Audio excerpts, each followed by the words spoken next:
মারাই গেছে কেন আমাকে প্রশ্ন করছে আপনার কটা ছেলে মেয়ে? আমি বলছি একটাই ছেলে, আমার একটাই ছেলে। আজকে বিনা চিকিৎসায় চোখের সামনে মারা গেল, বিনা চিকিৎসাতে।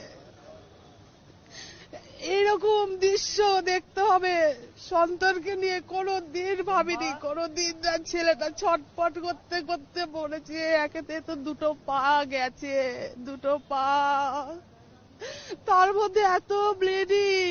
ছেলেটা কত যে কষ্ট পেয়েছে, কত যে কষ্ট পেয়েছে, প্রচুর কষ্ট পেয়েছে, প্রচুর কষ্ট পেয়েছে, প্রচুর কষ্ট পেয়ে মারা গেছে চোখের সামনে।